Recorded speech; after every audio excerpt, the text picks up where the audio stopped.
Governor Mary Fallin is the former chairwoman of the National Governors Association, and she joins me now. Governor, welcome. Good to have you here. Mother. Yeah, I think a lot of people in this country, just weren't aware of how this system works until this crisis began. You actually have federal planes that are meeting people at the border and buses and sending them to, all parts of the country, and some I think have been proposed to be sent to Oklahoma as well, with no heads up to anybody. And they say that HHS says they have to protect the privacy of the illegals. How does that work? Martha, it's already happened in Oklahoma. In fact, we have around 1,100 unaccompanied minor children who have come to Oklahoma. In fact, they're actually 12 to 17 years of age. And, we got gossip or rumor of this about 4 weeks ago or so, that we might be receiving some children in Oklahoma.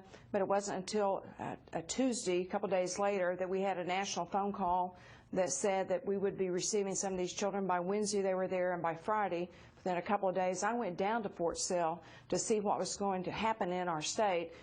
First and foremost, these are children, so we want to make sure they're treated humanely. But the real reason we have this crisis in the first place, and why we're seeing these children sent across the nation and to Oklahoma, is because we've had a failure with the administration on border security. We've sent a signal to the rest of the other countries that are in South America that we have amnesty if they want to send their children to the United States.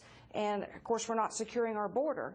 And so we have all those different things that are happening within our nation, which has allowed this huge influx that has shocked the nation, shocked certainly the governors, that are very concerned about the impact it's going to have on our individual states at a time when we have our own problems in our states. Yeah, of course. And what kind of notification? You said there was a national phone call. How were you alerted?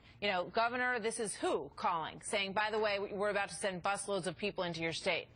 I was alerted through the media. The media heard rumors and gossip, and that's when I first got word. It was probably about from Friday to Tuesday until I actually got official word that they were coming to Oklahoma.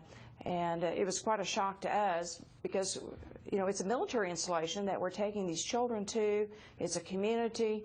And we had a lot of questions that were left unanswered. And so I went down there personally to ask questions. And on my visit, I was told I wasn't to record any conversations, ask any questions, take any pictures, just be silent and have a quick tour and be out of there. But, of course, I asked questions. I did talk to them.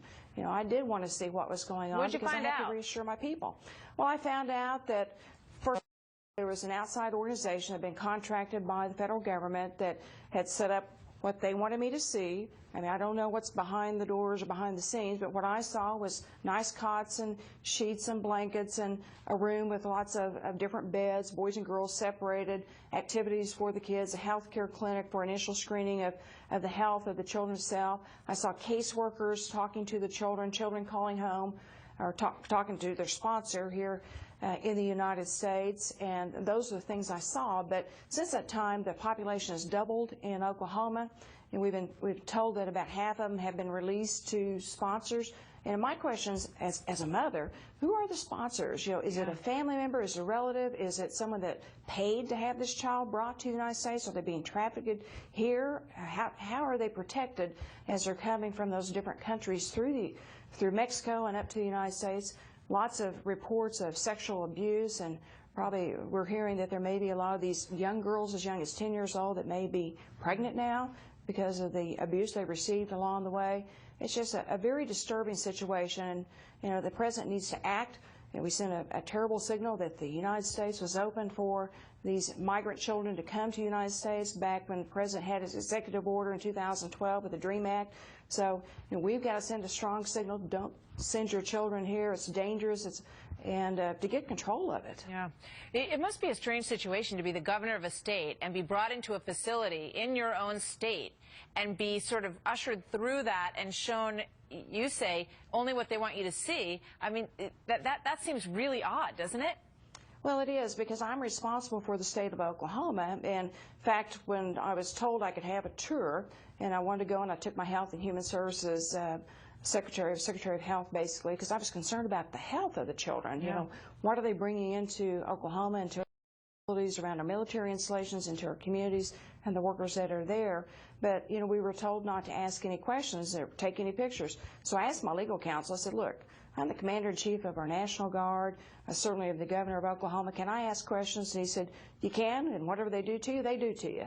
And I said, well, I'm going to, because I have the right to know, and I need to be able to tell the citizens of our state what's going on. Have you tried to talk to the president or the White House about your concerns about health and all of these issues coming across your border?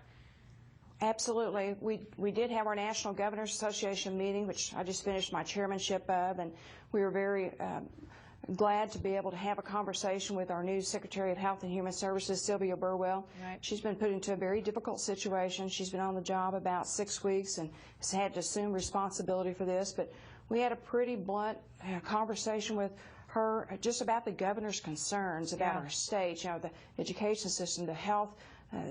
Are they being released to illegal immigrants that are already here in the United States, which we have found out, the majority of them, almost half, are illegal immigrants that are here that they're going to see in the United States too. And then we'll have, all these kids, of course, going into the school system. There are some reports that they don't even know how old kids are. So some people say, I'm going into 9th grade, and it's impossible to tell whether or not they're actually 16 or 17 or 18 because they don't have the documents to prove their age. So many complicated issues here. Governor Fallin, thank you very much. Good to talk to you today. We'll see you soon, I hope. Okay, great talking to you.